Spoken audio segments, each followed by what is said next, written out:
Lumantad ng katotohanan sa loob mismo ng Senado matapos magkaroon ng mainitang sagutan sina Senator Alan Peter Cayetano at Senadora Risa Hontiveros kaugnay ng kontrobersyal na isyu ng People's Initiative.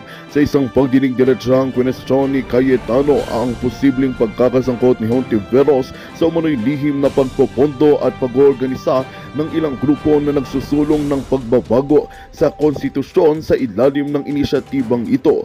Maring namang itinanggi ni Senadora Hontiveros sa mga kasasyon at sinabing isa itong desperadong hakbang upang siraan ang kanyang pangalan. Ayon sa kanya, wala siyang kinalaman sa namang iligal o lihim na pagkilos at iginiit niyang dapat tutukan ang mga tunay na isyu ng bayan imbis na magtutok sa mga haka-haka. Hindi naman nagpatinag si Cayetano at nanindigang kailangang malinawan ang lahat lalo't pera ng bayan umano ang ginagamit. Dahil dito lalo pang uminit ang usapin sa Senado at maraming mamamayan ang umaasa ng masusing imbestigasyon ang isasagawa upang malaman ang buong katotohanan sa likod ng People's Initiative. Patuloy naming babantayan ang mga susunod na hakbang ng Senado at ang mga pahayag ng bawat kampo. Abangan ang mga karagdagang detalye dito lamang sa inyong pinagkakatiwalaang himpilan ng balita. At yan nga ang mga balitang ating pakakatutukan. Ngunit bago ang lahat, siguraduhin mag-subscribe at i-hit ang notification bell para sa patuloy na pagtutok sa mga silip na bagong balita dito lamang sa tunay na boses ng masa.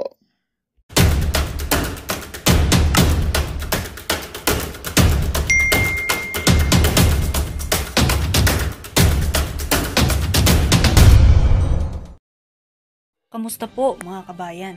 Narito pong muli ang mga maiinit na balitang ating sinusubaybayan sa mundo ng social media. Nagulantang ang buong Kongreso, lalong-lalo na ang Senado sa matinding revelasyon ni Representative Nograles. Kasabwat pala sa People's Initiative ang senadorang si Risa Hontiveros. Nagulantang ang lahat sa matinding revelasyon na ito na nanggaling sa kabit ni Tambaluslos Romualdez. Ang hula ng ibang taong bayan na may mga kasabwat ding senado sa likod ng PI na ito ay totoo nga at di umano'y hindi nakagulat-gulat kung sino ang senador na ito sa kadahilanang ang taong ito na si Hontiveros ay masisilaw din sa pera. Kaya naman, wag na nating patagalin pa at panoorin ang buong video. At kung bago ka pa lamang sa aking channel, huwag kakalimutang mag-subscribe at pindutin ang notification bell upang lagi kang maging una sa mga balitang naglalagablab at bago.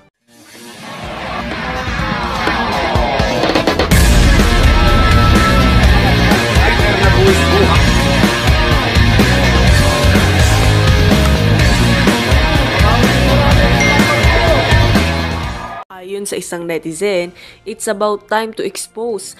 These two are just grandstanding. I salute you, Senator Alan Cayetano. Kudos to you. God bless. Mabuhay, Philippines. Ayon naman sa isang netizen, I like Senator Alan Cayetano. Sobrang galing, kung tutuusin, walang binatbat si Bongbong Marcos. Ayon pa sa isang netizen, umariban na naman si Risa Hontiveros. Yan ang forte niya sa Senado, ang kumontra at gumawa ng ingay. Ang dapat niyang gawin, tumulong na lang sa ikakaunlad ng ating bansa. Nagkainitan po itong si Risa Hontiveros at itong si Senator Alan Peter Cayetano. Yung pagiging, yung pagbira niyan nitong si Senator Risa Hontiveros sa mga kabaro niyang senador, wala naman pong bago dyan. Sa katagal-tagal po natin sinusubaybayan yung mga nangyayari sa Senado, normal na gawain po yan ng mga dilawan. No, ganyan po talaga yung mga dilawan. Dapat sana mga kabaro mong senador yan, nagsusuportahan kayo. Pero itong si Senator Risa, hindi po katakataka kung bakit talagang nagalit at talagang binaranan itong si Senator Alan Peter Cayetano, itong si Senator Risa. Talagang ganyan po ugali ng mga dilawan yan. Kaya sunod na eleksyon, huwag niyo pong iboboto yung mga dilawan na yan sa kahit anong posisyon sa ating pamahalaan. Kung gusto nyo pong umayos ang ating bansa. No? Lalo na yan si Risa Hontiveros. Ako po, wala po yan. At dito po sa video na ito mga kababayan, ipapakita ko po sa inyo ang kaibahan nitong mga Romualdez at Duterte. Na kung saan po mga kababayan, itong mga Romualdez, kailangan pa nilang magmanlimos ng suporta sa ating mga kababayan. Meron pa nga napapabalita na di umano nagbabayad pa sila ng mga trolls para sagutin yung mga bumibira sa kanila. Kasi kaya po nila ginagawa yung mga kababayan, wala naman pong magtatanggol sa kanila. Yung mga kadistrito nila, hindi naman po sila ipagtatanggol dahil wala naman po siguro silang nakitang pagbabago sa kanilang pamumuno, sa kanilang mga distrito. Kilala niyo po ba yung Alfred Romualdez? Yung sa Yolanda? O kumusta na po ba yung mga kababayan nating na Yolanda noong mga panahon na yun? Ngayong mga panahon na to, ano na po ba ang kalagayan ng kanilang lugar? Di ba? At dito po, pag-uusapan din po natin itong si Migs Nograles. Ito talagang si Migs. Pa-victim effect po itong pa-victim po itong si Migs Nograles. Ang dating po, parang siya pa ang naging biktima sa pagkakadawit ng kanyang pangalan dito sa People's Initiative na to. Mawalang galang nga sa'yo, Migs Nograles. Ito kasi yan hindi naman mga gawa-gawang resource person o binayaran na resource person yung nagdawit sa pangalan mo dito sa People's Initiative na 'to. Ang nagdawit sa pangalan mo ay yoong mga coordinator ng PBA party list sa Davao. Sila yung kumanta. Kaya wag kang, ang dating parang aping-api ka naman, madam. Ang parang ang dating talagang, wala kang kinalaman dito sa People's Initiative na 'to. Sa kabila ng, mga lalabasang mga resource person na iyaang, PBA party list, talagang involved di umano sa pangangalap ng pirma para dito sa People's Initiative na 'to. Isa pa po 'tong si Migs Nograles sa mga ano po mga kababayan, ikakampanya din po natin 'yan na huwag iboto yung PBA party list na 'yan 'no. Dahil, wala po 'yan mga kababayan 'no, talagang, ano 'yan si Migs Nograles talagang, nagnanasa pa siya ng mas mataas pang posisyon. Pero merong napapabalita na kaya daw niya, ginagawa ang mga pinaggagawa niya ngayon, di umano meron na atang, deal diyan na pagka, talagang sinuportahan niya itong si Romualdez, ang kanilang speaker diyan sa House, siya ang susuportahan kung sakaling tumakbo siya ng mayor diyan sa Davao City. Yun, mga intriga na ibinabato sa kanya, okey? Yun yung mga kumakalat na bali-balita. Hindi natin kini-claim na totoo yun. Yoon yung mga allegedly, ayan, na meron na daw na pag-usapan ng kataas-taasan nila diyan sa House na kung sakali na tumakbo ang mga Romualdez ay yang mga Nograles diyan sa Davao, sila po ang susuportahan ng mababang kapulungan. Okay? Yun ang mga bali-balita. Tingnan po natin sa mga susunod na panahon kung hindi totoo o kung totoo pa man, sa mga kababayan natin taga Davao, huwag niyo pong iboboto yung si Vic Nograles. Ganun lang kasimple yun. Ibaon niyo po siya sa limot. Ayan, baka ibaon na naman. Ibaon niyo po siya sa limot. Huwag niyo po siyang alalahanin sa panahon ng eleksyon. Okay? Dito po mga kababayan, pakinggan po natin tong si Sir. Napakaganda ng mga punto de vista niya Ito po mga kababayan. Ito po ang ang style ng pamumuno ng mga Romualdez. Isa po sa mga constituent ni Romualdez ang magsasalita dito. Pakinggan po natin. Sabi niya ate, tanong ko sa iyo, anong ginawa sa iyo ni speaker at ganyang ka makapanira sa kanya? Sobra yang paninira mo dahil lang sa pamilyang Poon Duterte. Excuse me, FYI, wala akong pakialam sa mga Duterte. Alam mo ate, taga Leyte ako. Ayan. Waray ako. Dati naming congressman yan. Ang mga Romualdez ay namumuno sa District 1 sa Leyte mula sa magulang nila. Mula kay Biho at saka kay Kukoy, mga magulang nila, Alfred Romualdez, Martin Romualdez, magpinsan yan, nagpapapalit-palit lang sa posisyon sa Leyte. Sa ilang dekada, walang nangyaring maganda. Ngayon po mga kababayan, paano natin ipagkakatiwala ang buong bansa dito sa tao na to? Dito kay Martin Romualdez. Ayan po, taga Leyte yan. Yan si Sir, taga Leyte yan. Walang nagbago sa Leyte. Ilang dekadang namumuno. Yung si Cocoy Romualdez, ama po yun ni Martin Romualdez. Yun po ata yung ano ba yung kapatid yun ni Imelda o basta sila yung mga magkakamag-anak ng Romualdez, no? Basta tatay po ni ano yun, ni Martin. Ngayon po mga kababayan, ang problema po natin dito, yung mga pumuposisyon na yan, yung track record nila sa kani-kanilang mga distrito, hindi po mapagkakatiwalaan. Ngayon, ang kaibahan nitong mga Romualdez na to sa mga Duterte, pagka yung mga Duterte, binira sila ng ganyan, hindi po mga trolls ang nagtatanggol sa kanila. Trolls po ba tayo dito? No? Meron ba trolls na ganito? Wala pong ganitong trolls. No?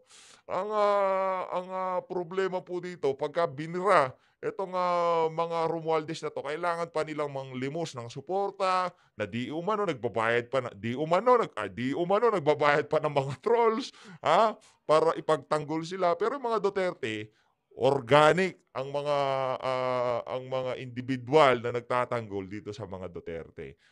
Taliwas po to sa nangyayari dito sa mga Romualdez. Yun po ang kaibahan mga District 1 ng Leyte hanggang ngayon pangit pa rin ang Leyte, walang kaklas-klas, di ba? Mahirap na municipality, mahirap na city. Paano mga kurap ang pamilyang Romualdez sa Leyte?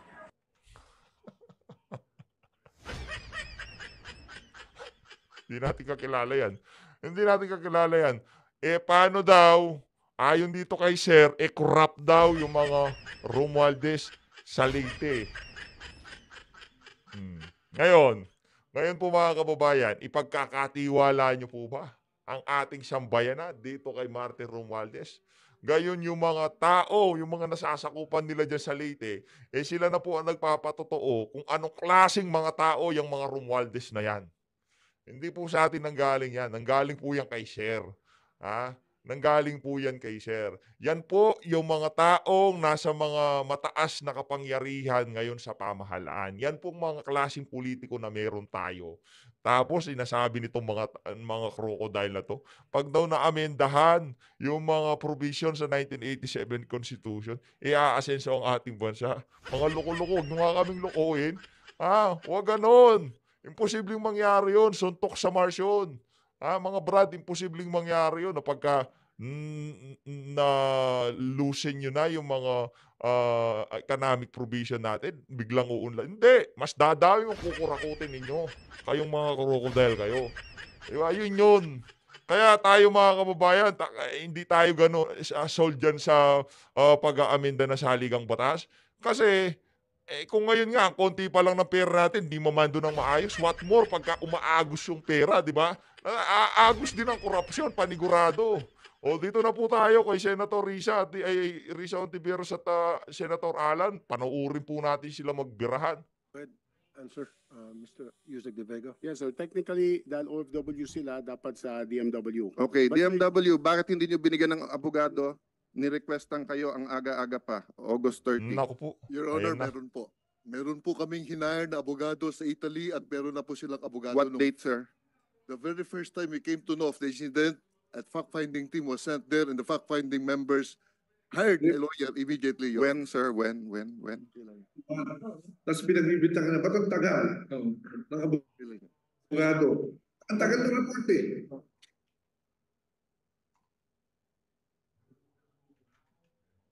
Baka may online, Mr. Chairman. So, Dr. Lalia, because I have limited time, I want to get to the bottom of this. The Chairman and Sen. Risa are just being gracious to me. Give me the dates. Kailan nyo nalaman na may scam at kailan kayo nakahire ng abogado? Your Honor, the team went there in second week of October. Oh, And then, August pa lang sinabi na eh. Di ba may tao naman kayo doon? yes, Your Honor. Conjen Cato, ilan ang Pilipino sa Milan? About more than 100,000, Ilan ang Pilipino sa Italy? about 167,000. So, isa sa pinakamalaki sa Europe? Opo. Okay, Yusek Olalia, magkaibigan tayo ha, but let me be forefront dito sa hearing na to ha. Meron ba kayong senior official dun sa Italy? May labor attaché kayo nung August last year? Yes, Your Honor. Meron po. Wala. Umuwi Oh, Mr. Chairman, please note, hindi alam ni Yusek na wala silang senior official doon. Kaya nagkaganito, kasi trabaho nyo yan eh. At isa sa pinakamalaki ang Pilipino sa Italy. Hindi alam ng ating mga kababayan, hindi trabaho ng Congen yung issue na to. So, Miss Apple, trabaho to ng DMW. Ang problema, pag nagmamarites, kailangan mag-research. Di ba? Chat group. So let me stop at you first and go to Miss Apple. Miss Apple, alin sa mga sinasabi mo sa Tribune ay personal knowledge mo at ilan doon ay chismis lang na napakinggan mo lang? Yun tungkol lang po kay Crisel Respicio. Ang ano yon? Yun lang ang... Yun lang po yung sinabi ko sa Daily Tribune. Ang iba naman, yung iba naman po sumbong na po ng... Kaya nga, so chismis. Sumbong po. Ano kaibahan ng sumbong at saka chismis? Sumbong nangyari po talaga sa kanila. So paano alam mo na tunay na nangyari? Hindi lang po isa ang nagsabi. So 400 ang nabiktima dito lang na to. Ilan ang estimate na nabiktima sa buong Milan ng mga patronato? Sabihin mong 1,200. Kaya ba ng Congen harapin ang 1,200 na tao? Oh, so bakit kayo nagko-complain na hindi naharap personally? So hindi na, di ba? Your Honor, hindi Ang mga senador ba, hinaharap ba namin kayo lahat personally? Gusto namin. But there are 110 million Filipinos. So yun nga ang sinasabi kapag ka-chismis kasi. Di ba? So kung grupo-grupo yon, haharapin ng Congen yung leader ng mga grupo. Iba yung hindi inaasikaso, iba yung hindi hiniharap. Yung Secretary ba ng Justice, hinaharap ba niya lahat ng complainant? Oh, di ba? So, ano yung totoong sinabi nyo sa Tribune at ano hindi? So, sinabi nyo ba sa Tribune na kumikita si ano? So, may I ask Mr. Hernandez, sino sinasabi nyo na... The condolence of Senator Alan. Mr. Chair. Senator Rizzo. If I just may, gusto kong mas pahalagahan yung sinasabi ni Miss Apple sa atin mula nung nakaraang hearing na maaring hindi lahat ay personal knowledge na sinabi naman niya. Marami may mga sinabi sila na reklamo sa kanila at nirelay lamang nila. Pero ito po ay yung marami din ay masasabi nating personal knowledge na karanasan niya sa either sa sarili niya or sa mga kababayan sa Milan na nagkwento sa kanya. So ito po Mr. may Chair, higit magkaiba na po yung halaga. personal knowledge at yung kwento. Okay Hindi po personal Pero, knowledge yun. All right. So I'm not we're lawyers here, so discussing- we have to make that I diba? am not a lawyer, Yeah. Mr. Chair. Yeah, pero but ang sinasabi this is a ko legal po, matter, so we have well, to be hindi lang clear po about ito it. legal matter, pati po para sa akin bilang author sa isa sa mga resolusyon na gusto kong pahalagahan yung sinasabi niya na Miss Apple. Yes, but mula nung Senator Risa, if I go here and say, na kwento ng mga tao tungkol kay Risa, magre-react ka eh. Mr. Career Chair, to ng mga taga-DFA, hindi Mr. pwedeng Chair. chismis Correct. or no, hearsay ang ay, gagawin natin dito. Doon ako No, pinaka I'll go there if you So, allow Mr. me Chair. after Mr. Hernandez. Babalikan ko sila. Na-interrupt kasi yung trend ng pagtatanong ko sa kanila. Correct. I am sorry. Hilig po yan ni Senator Risa, no? Habang mayroong nagsasalita, viral lang siya. But 1 minute suspension? May I, Mr. 1 minute Chair, suspension muna. may I just complete para kay Miss Apple? May I just complete? Ayan, mabilis lang po yan. Mga patalastas na yan, mga ano lang yan. Yan ang, 5 seconds. halaga Ayun. at respeto yung sinasabi ng resource person natin na hindi lamang chismis. So that was the main point of my interjection. Thank I'm you, sorry Mr. for that, Chair. Madam Chair. I'm zealous you, about Miss DFA and Alan. DMC. I'm sorry for that. Okay. Miss Apple, hindi ko po... Senator Alan Peter, kasi ganito rin sa akin din bilang isang media practitioner at meron akong programa Wanted sa radyo. Tama ka, meron yung tinatawag na personal knowledge. Meron naman din yung lumalapit sa Hearsay. akin para magsumbong. I don't have personal knowledge of their experience kasi wala naman ako doon. Pero I took their word for it because pumunta sila sa akin, nagsasabi na sila ay nasaktan ni so-and-so at nagpapakita ng mga dokumento. So yun ay valid sa akin. Ang kaibahan, Mr. Chair, ikaw, tatawagan mo yung opisyal, tatanungin mo siya. So kung alam mo, nagsumbong ako sa iyo, Sir Tulfo, mukhang kumikita na si El Mercato, hindi niya inuupuan. Tatawagan niyo po siya. Kung mukhang guilty, didiinan niyo po siya. Pag hindi, hindi. Eto po, meron na writings of a hatchet job, which by the way, Mr. Chair, that's what I want to go to. But I will tell Miss Apple nga na hindi ko minamaliit yung experience OFW malasakit mo. I'm just putting it together with what happened sa Tribune. If you give me lang a few questions, Mr. Chair, I'll prove my point. No. Pero hindi ko minamaliit yung inyong, in fact, I thank you for coming forward kasi nakakatulong to sa mga taga-Milan. I thank you for having time for a chat group. Sinasabi ko lang, kung 5 na nabasa mo ay totoo, pagka yung 1 o 2 hindi mo sure at sinabi mo sa dyaryo, naapektuhan yung buong testimony mo. So kung may magsumbong kay Chairman Tulfo, inaapi yung 300 OFW at mukhang totoo yun, isumbong mo. Sinabi, Mr. Chairman, kinunan ng tigpa 500 yung mga OFW. Totoo yun, sumbong mo. Pero sinabi, Mr. Chairman, yung DFA Secretary, inupuan. Yung migrant workers, inupuan. Si ganito, inupuan. Tapos pag tinanong ka, paano mo alam inupuan? Sinabi lang po nila. Pero sinabi naman po ng iba, hinarap sila. Nadadamage yung testimony mo eh. Diba? So, but let me go to Mr. Hernandez. No? Mr. Hernandez, so when you made those articles about Mr. Cato, no? Sinong kino-quote mo sa mga ano natin dito ngayon? There were several po na those are present now. From those present, Enrico, Vanessa. So, ang kinote mo sa kanila, Jeffrey. Which specific ang kinote mo sa kanila? Na kumikita na siya, inuupuan niya, or what? Walang kumikita. Yung inuupuan, quote doon sa yung Alpha 400 na yung story, yung recall Cato, meron doon Yeah. So you came out with a series of articles. Yes po. Basically condemning na Conjen Cato. No, I was not condemning Conjen Cato. So when you say alisin na siya dahil revamp, when you say na mukhang guilty kasama na and everything ganun, that's not condemning. It was quoted, sir, dito sa articles. Sa Alpha 400. Hindi naman tayo pinanganak kahapon eh. Kahit naman mag-quote ka nung iba eh. Kung 10 ang pwede ko i-quote dito at yung kinote kong isa, dapat mag-resign na si Mr. Fernandez dahil hatchet job ang Tribune. And then I published that. Diba? I cannot now say that hindi tira yon, hindi ano yon. Diba? Yung it's how you latag the news, paano nyo i-angle yung news. So let me clarify ha, Ms. Fernandez. Who broke the news? Kayo or si Yusek? Kasi iba si Conjen, iba yung nasa transcript eh. Sa transcript, you interviewed him sa earthquake lang and then found out about the scam later on. Correct. Sa kanya, ang sinabi niya na sa interview, siya ang naglabas ng scam. In-interview namin siya noong September 7 para pag-usapan yung tungkol sa earthquake. If you will allow it, Your Honor, meron kami dalang video dito para maipakita sana yung interview ni Conjen Cato where he also broke there. Tinanong kasi yung tungkol, may sinabi siyang 400. No, that's all I have to know. Yeah. So, siya ang nag-break, hindi kayo. Precisely, kaya finalo up namin, Your Honor. Yeah, but Yes. hindi yun yung una yung testimony eh. Yung una yung testimony, yung una mong interview sa kanya tungkol lang sa earthquake.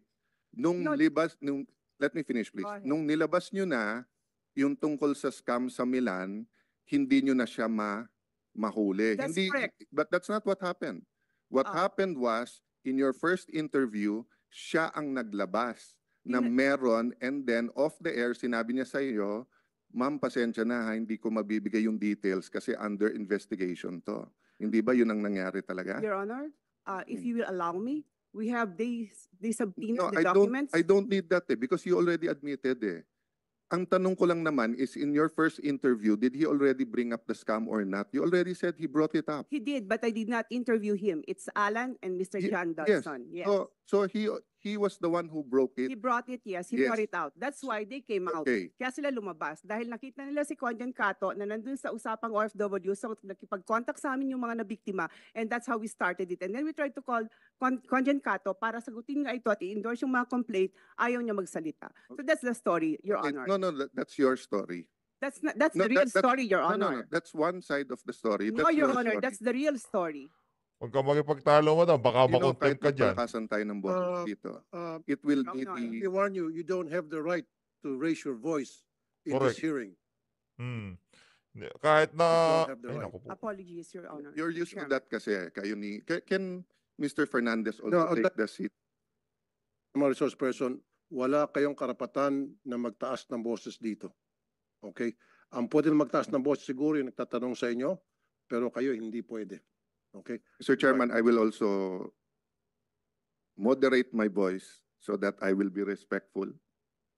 That's why I Yung babaeng na sumasagot, walang modo. premise my question, Sa Tribune ba yun? my concern. If this was a PR demolition job, then dapat nag-react ang DFA. If this was a legitimate, dapat siya kinasuhan. And I already asked, they cleared him. So may I ask that Mr. Willie Fernandez, who was also invited, also take the seat, and if he has already taken the oath, Mr. Chair, may questions din lang ako. Ay, ma'am, pwedeng sabay na lang po. Sige, Comsec, nag-vote na ba?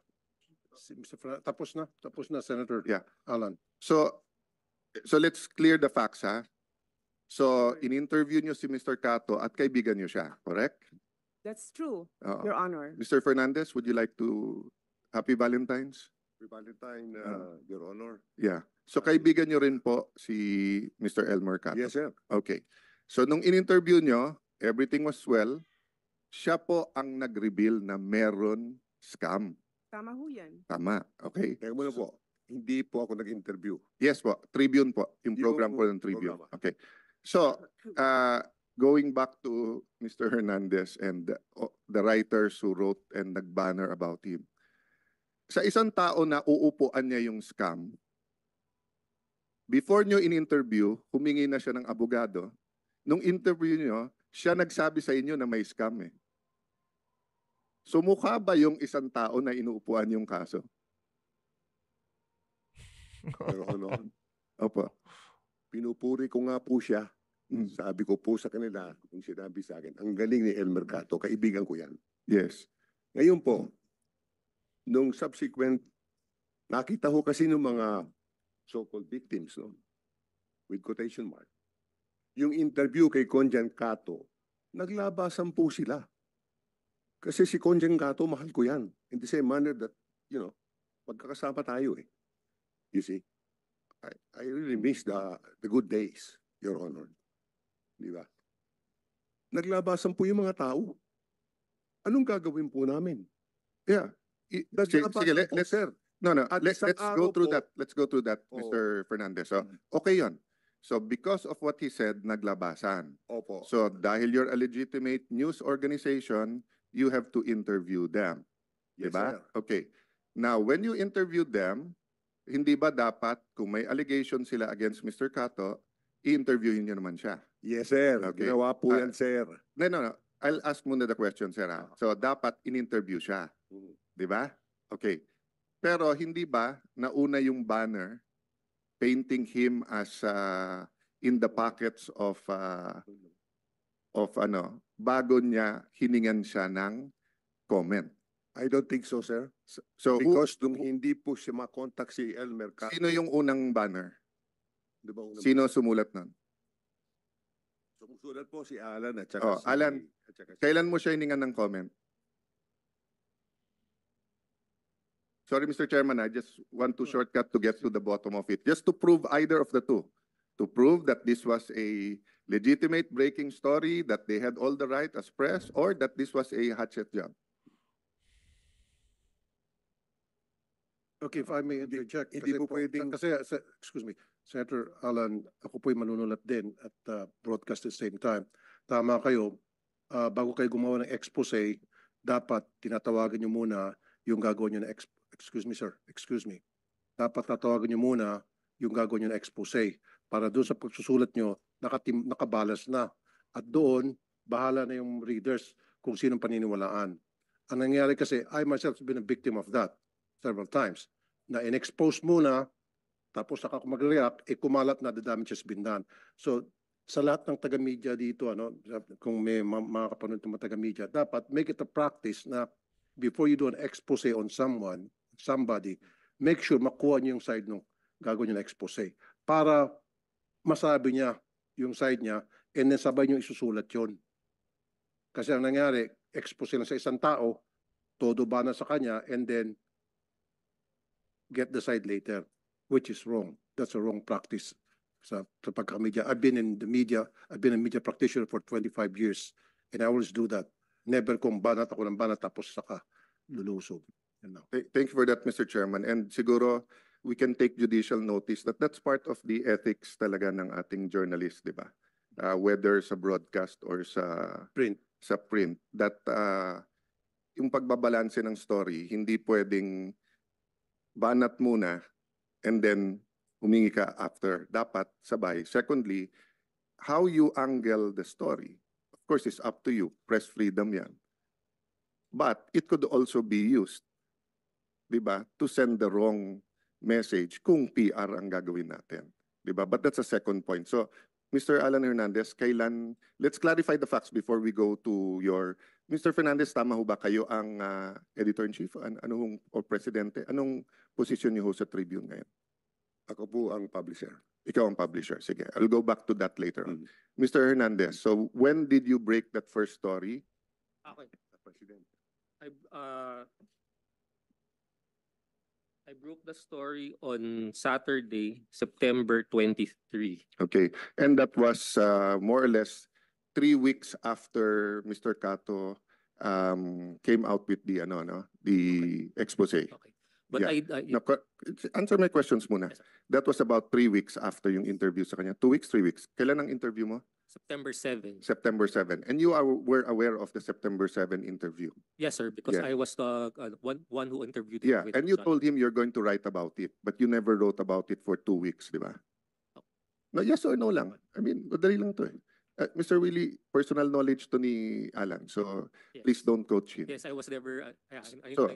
So after the interview, di ba, sinabihan mo si Mr. Cato na, sir, magandang storya to, susulat ko to. Di ba? Yes, Your Honor. Oh, but you didn't write about it for 2 weeks. Yes, Your Honor. Oh, so, but you didn't think it was a legitimate story that hundreds of Filipinos were already being scammed? Yes, I knew it was a legitimate story. But you didn't write about it for 2 weeks. You waited na may lumabas na complainants. Then you angled the story again. No, Your Honor, we did not wait. Oh, so what did you do for 2 weeks? We continued with our we continued with our. Yeah, you never wrote about it. I did not. For 2 weeks you did not. Diba? Oh, kasi sabi niyo public service to, Tribune is ganito, ganyan. But you never wrote about it for 2 weeks. So when you finally finally wrote about it, the story was not the scam. The scam was, what's the first one you wrote? You're holding it up. So go ahead, hold it up. Para lumaki yung circulation niya. Magandang balita ang hatid namin sa inyo ngayong araw. Sa pagtatapos ng aming balitaan, nagbigay kami ng mga mahalagang impormasyon. Maraming salamat sa pagtutok at pagsuporta sa aming programa. Huwag kalimutang manatili sa mga susunod na araw para sa mga bagong balita at mga kwento na dapat nating abangan. Mula sa Boses ng Masa, magandang araw, Pilipinas!